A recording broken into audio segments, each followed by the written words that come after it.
Now you have to understand, I'm not like CNN, it wasn't some major news reporter, right? And it's not like I was gonna bust some kind of, story.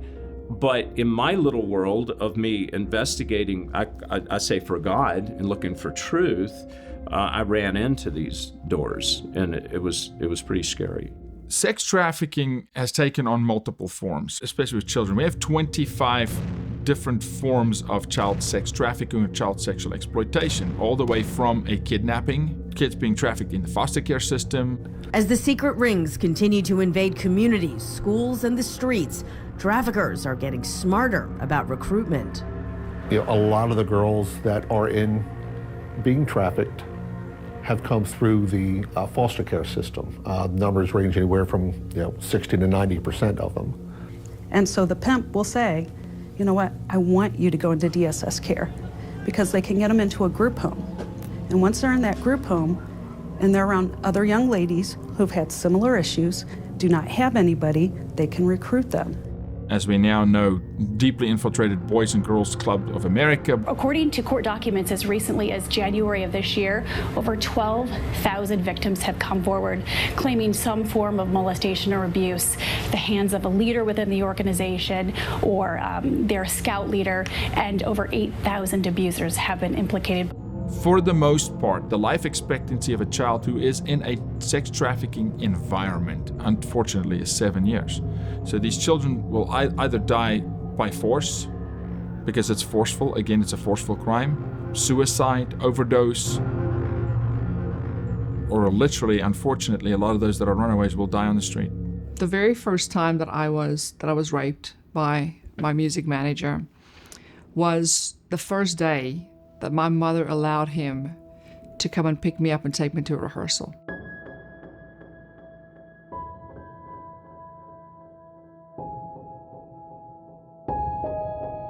This was a year into my career, almost a year into my career.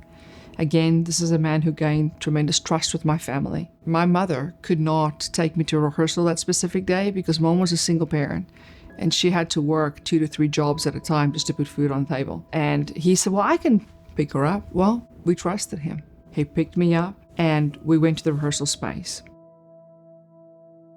Now, something about a person like, and we'll call him John, okay? A person who has the characteristics of John is a person, a predator, who is extremely patient in their approach. They don't move fast. This is not what you would think of a rape scene in an alley where someone is walking home or walking from a nightclub, that happens. That's not how it happened for me. What happened for me was the grooming, the preparing me. Showed up at the rehearsal space. We were the only people there. I'll never forget the iron gate opening to the property. We went in, we were the only people there. That wasn't strange, that happened before, but something was different that day. I had a feeling of intuition inside of me that something was wrong. Before we even got out of the car, I asked to go home. I didn't know what it was. I didn't know what I was feeling. I didn't really understand what I was feeling. I just knew that something was off. We got out of the car, went into the rehearsal space. I walked in first, he was behind me, and then he locked the door.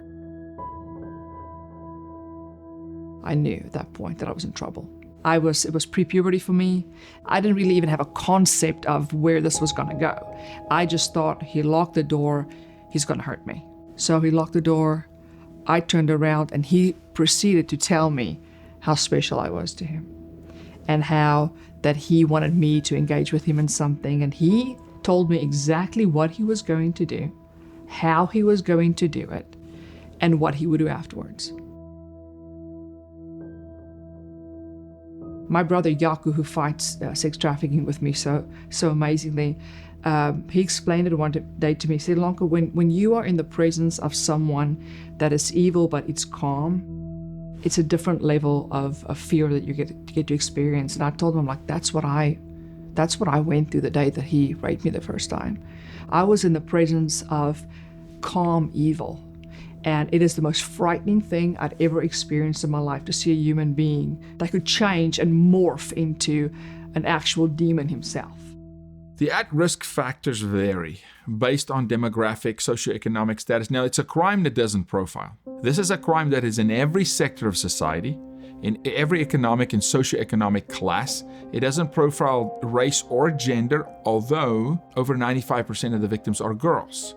But boys on the rise steadily as well. So it just doesn't profile. It's just different forms of trafficking in different areas of town. I would argue today to say that the child that's at the highest risk today is the child with the lowest radar.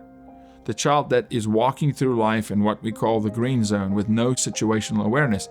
And that child is actually a child that is living at home with two parents.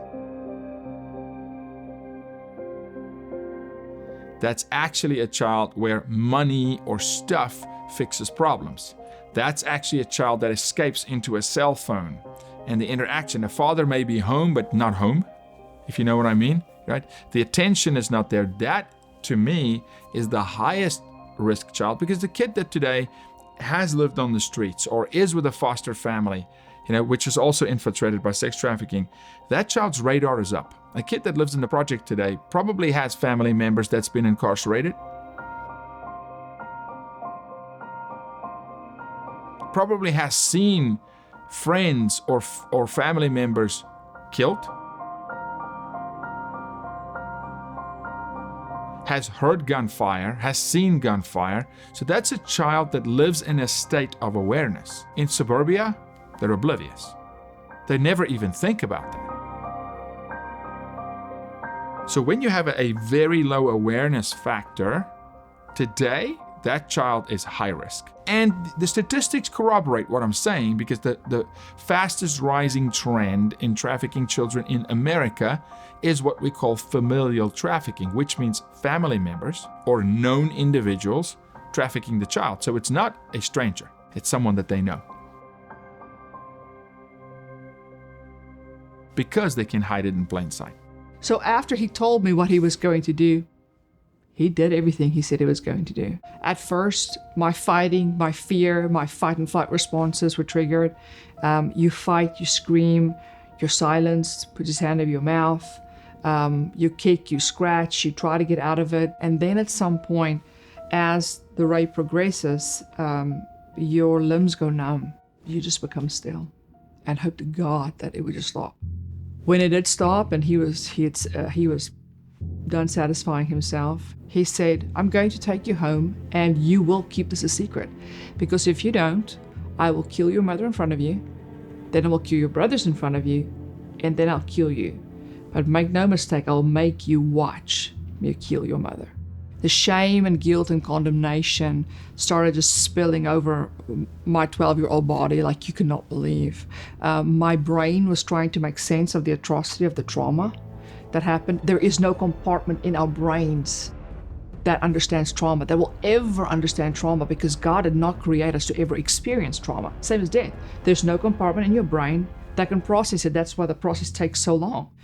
So my emotional state just started spiraling because I had no capacity as a 12-year-old to deal with that emotionally. In these past several years, the things I've run into that are the most horrific. Number one, my interviews that I have done with people that are boots on the ground, and the stories that they've told me in my interviews. And some of those interviews, 50%, I've not released because they're just too horrific. I've seen cages. I've seen chains. The systemic approach to abusing children is to normalize it. Well, how would you get a society to buy into sexually exploiting children? You would normalize sex. You would create political correctness around sex ed. You would create and normalize the vernacular. Let's not call it prostitution. Let's call it sex work. It's just work.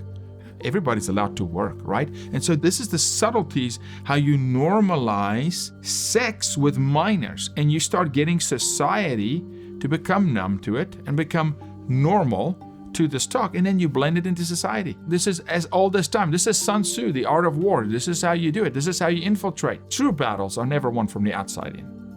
It's won from the inside out.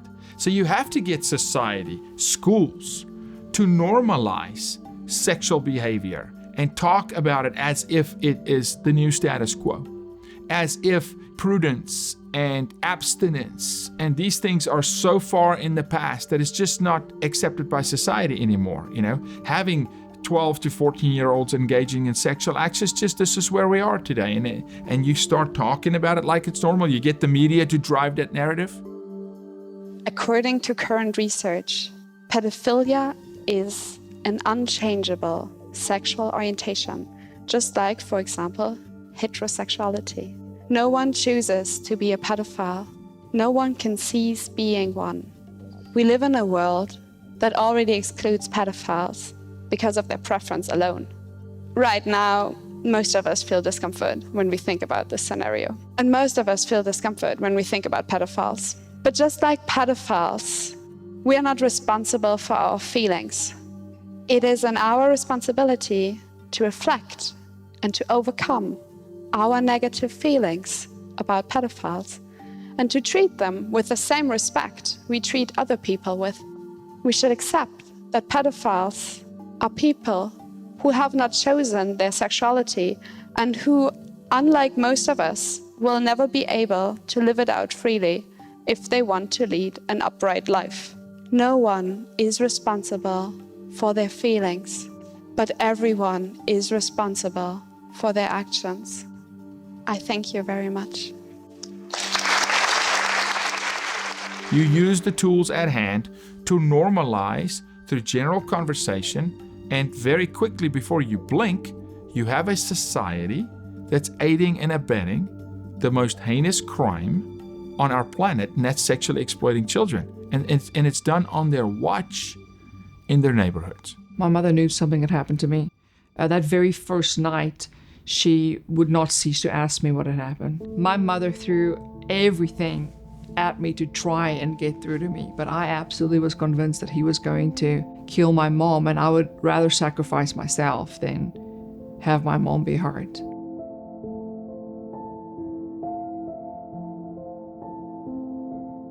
For about 3 months, nothing happened, and then he struck again. The more he did it, the more broken I became, the more he broke my spirit, the more I started going along with it, the more I just gave up. So after he groomed me, then attacked me, then broke my spirit, then almost for 9 months after that, he was the only one that abused me, then he started introducing me to other girls. Said, well, they're like you, they have a special relationship with me and secrets. And then I realized, oh my goodness, both of his children, his daughters were in this ring. There were 3 other singers in this ring. So a man was brought into one of my dressing rooms. He just introduced me to him and said, you're gonna go with him and you're going to do as he says, and you will do this because if you don't, you will know what I will do. So that continued, and then the deeper I got into it, the deeper I saw just the darkness of how many men that are CEOs and owners of companies that are involved. So my situation was a lot like a very high-end escort trafficking service that was in high-end hotels. I was given diamond rings and jewelry and expensive clothing to dress myself up for these men. It's sickening. It's beyond sickening to think that men would do that with children. Look, the majority of our population, the children go to public school. It's not very affordable today to have your children in private school, especially if you're a family with multiple children. So your level of control or your control mechanisms as to what your kids are actually being taught in the classroom is very limited. What is and isn't an appropriate lesson in a kindergarten classroom? The issue stems from a lesson on what it means to be transgender. After a kindergarten student at Rockland Academy Gateway, born a boy, was reintroduced to her class as a transgender girl, her teacher read the class 2 books about being transgender. The lesson was done without parents or administrators being notified. But let's talk about how trafficking actually occurs. You'll have a pimp. That pimp will have handlers, which are called bottom girls, which will physically, once a girl is in their custody or once they are trafficking a child, those are normally the women that are interacting with the victim. The safest recruiter, if there was such a thing, is a recruiter of similar age. So you use a peer. that makes the crime very hard to fight. When you start having 12-year-old kids in school recruiting 12-year-olds. And a recruiting exercise is not necessarily kidnapping a kid. It's introducing a child to a world as if it's normal, such as a 12-year-old child introducing another to pornography. With a long-term game plan to desensitize that child over a period of time, introduce that child to a pimp to ultimately see if this child could be a good target. There is no question that there's free pornography on YouTube. Free. And it's free for a reason. Sites like Pornhub are in cahoots with YouTube. They will literally share pornographic content to YouTube, knowing that if YouTube streams it for free, it takes 2 to 3 videos and a child is hooked on porn, and ultimately they'll end up being a customer.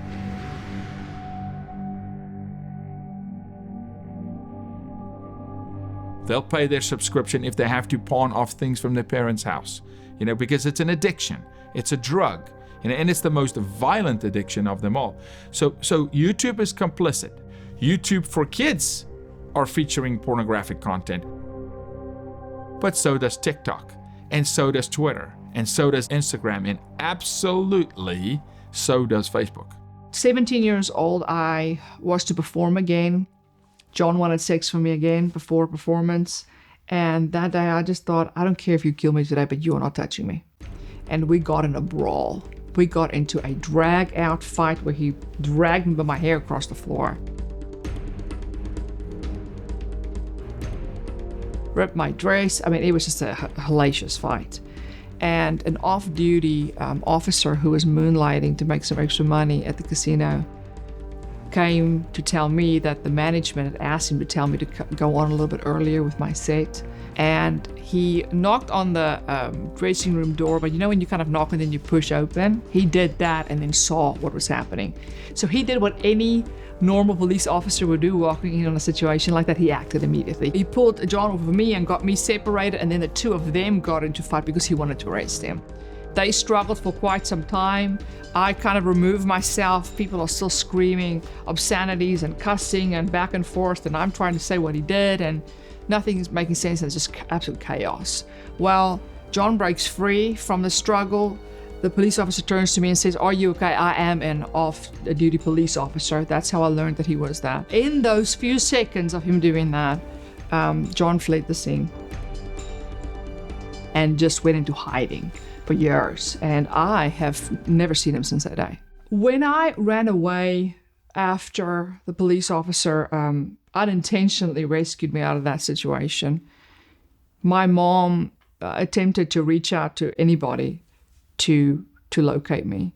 Yaku, my brother, and actually one of his friends, with the help of my mom and then police, located me in this town where I was, just by word of mouth. And I'll never forget when they came to pick me up. I was expecting my mom to be angry, and when I saw her, her first words to me were, "You don't have to tell me anything. I just want you to come home." She wasn't asking anything emotionally from me. She was just welcoming. And I think that's how Jesus is with us. He doesn't condemn you to say, "Look what you've done. You did this, you druggie, you outcast, you prostitute." He doesn't do that. He just says, "Hey, hold on. I want you to know you can come home. Just the way you are. In your brokenness, in your messiness, I want you to come home." So my mom really was Jesus with skin on for me, and I didn't even know it.